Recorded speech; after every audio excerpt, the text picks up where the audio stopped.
50 बार बोले हैं, पढ़ने निकले वाले छात्रों को राजनीति से दूर रहना चाहिए। हैं? अबे पढ़ाई लिखाई में ध्यान लगाओ, IAS बनो और देश को संभालो। लेकिन नहीं, पढ़ो लिखो IAS बनो, कहाँ से राजनीतिक चक्कर में पड़ गए। इसके बाद वेब सीरीज आगे चली गई, लेकिन उस जो लड़का था जो थप्पड़ खाया था उसके दिमाग में कुछ बातें रह गई थी कि एक दिन IAS बनेंगे और किसी को लपड़ियाएंगे इसी तरीके से।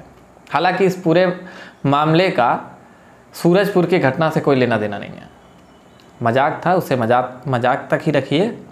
नमस्कार, मैं हूं राणा सिंह और आप देख रहे हैं theATNews.com। बताते हैं, वैसे आप जानते ही होंगे, सूरजपुर की घटना यानी छत्तीसगढ़ के सूरजपुर की वो घटना जहां DM साहब खुद पेट निकाले हुए इतना बेहतरीन स्पोर्ट पर्सन दिख रहे हैं, उसके बाद उन्होंने एक लड़के को मारा पीटा, साथ में उसका जो भी 10-20-50 हज़ार की मोबाइल थी तोड़ दिया, ना माफ़ी मांगा ना कुछ। और DM साहब अपने मस्ती में वापस से वो महंगी वाली लग्जरी कार में बैठे जो सरकार गिफ्ट करती है और चलते बने। मामला तूल पकड़ा, कई पत्रकारों ने इस बात को सीरियस लिया, इस खबर को मुख्यमंत्री भूपेश बघेल तक पहुंचाने का काम किया, जिसके बाद मुख्यमंत्री साहब ने ट्वीट करते हुए जानकारी दी कि उन्हें सस्पेंड कर दिया गया है। सुनकर काफ़ी अच्छा लगा, लेकिन कुछ और ट्वीट थे जो कुछ यूज़र ने वहाँ पर ट्वीट करके बताया था। मैं आपको बताना चाहूँगा कि एक यूज़र ने लिखा कि छत्तीसगढ़ के IAS रणबीर शर्मा ने कथित आदमखोर भालू को मारने का गैर कानूनी आदेश दिया था। यानी कि ये इससे पहले जहाँ के जिलाधिकारी थे वहाँ पर इस तरीके का भी आदेश देते थे। बड़ी सोचने वाली बात है। जिसके बाद इनका तबादला कर दिया गया। फिर इनको SB ने 10,000 रुपये की रिश्वत लेते रंगे हाथ पकड़ लिया था। फिर महोदय पकड़े गए और फिर इनको तबादला हो गया। इसके बाद महोदय ने उस बच्चे को कल लतिया दिया, उसका फ़ोन तोड़ दिया और फिर महोदय का तबादला हो गया।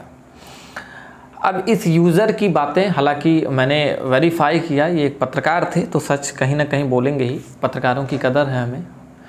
तो कहीं ना कहीं ये चीज़ समझ में आती है कि जो मनबड़ है वो है।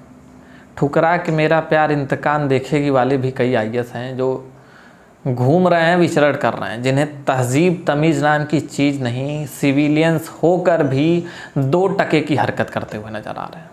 उस बच्चे की गलती कुछ भी नहीं थी। लगातार हाथों में कागज़ लेकर वो दिखा रहा था कि वो जांच करा कर आ रहा है, लेकिन जिलाधिकारी को तेवर था तो जिलाधिकारी वाला, उन्हें पीटना था तो वो पीटते ही। और क्योंकि जब कैमरे दिख जाते हैं लोगों को तो थोड़ा अंदर से और गर्मी छलक जाती है कि कैमरे में एक पोज होना चाहिए, शायद 30 सेकंड की उसकी रील्स बनाकर अपडेट की जा सके। लेकिन IAS साहब भूल गए थे कि वो 30 सेकंड की रील्स उनके लिए खतरा साबित हो सकती है। खैर, कुछ भी रहा, कल के पूरे दिन में, आज के भी दिनों की बात की जाए तो चर्चा में है रणबीर शर्मा। जहाँ फिल्मी दुनिया बंद है, रणवीर सिंह की भी कुछ अता पता नहीं है, वहाँ पर अलग से एक लेवल चल रहा है IAS रणबीर शर्मा का। कहते हैं बड़े मियाँ छोटे मियाँ भी सुभान अल्लाह। एक DM की हरकत तो आपने सूरजपुर का देख ही लिया, शाम होते होते SDM साहब का भी कुछ मामला सामने आ गया।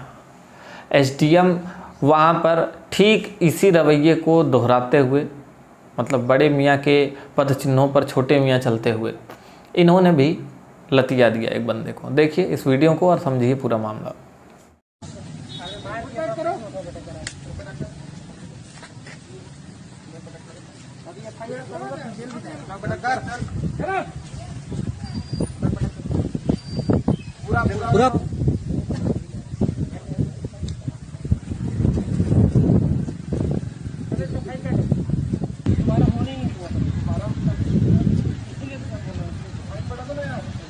वीडियो देखा ही आप समझ गए होंगे कि बड़े मियाँ और छोटे मियाँ का जुगलबंदी कितना बेहतरीन तरीके से चल रहा है। एक लोगों का तबादले का हिसाब किताब हो रहा है, तब तक दूसरे भी अपना तबला लेकर पहुंच जा रहे हैं। SDM साहब का नाम था प्रकाश सिंह राजपूत और इनकी कार्रवाई एक इस तरीके से माफ़ की जा सकती है जैसे DM साहब ने मोबाइल तोड़ा, गालियां बकी, थप्पड़ जड़े और तबादला हो गया। बैग पैकिंग की ही बात होती है, एक ज़िले नहीं तो दूसरे ज़िले में। तो SDM ने यही रवैया अपनाया, तो एक बेल लेटर उसी के साथ लगा दिया जाए इस मामले में और देखा जाए तबादला दोनों लोग का एक जगह ही कर दिया जाए, क्योंकि जुगलबंदी काफ़ी अच्छी है। हालांकि ये पूरा मामला देखने के बाद भूपेश बघेल यही कह रहे होंगे कि किन किन को लगा दिया मेरे स्टेट में।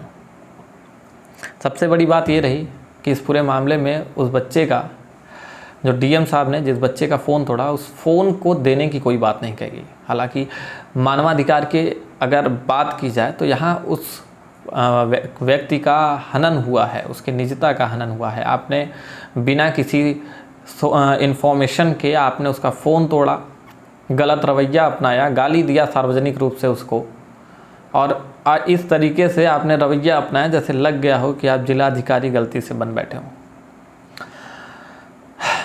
एंजॉय करिए, मस्त रहिए, खुश रहिए और ऐसे लोगों से बच के रहिए। फिर मिलेंगे किसी और खबर के साथ, तब तक के लिए जय हिंद।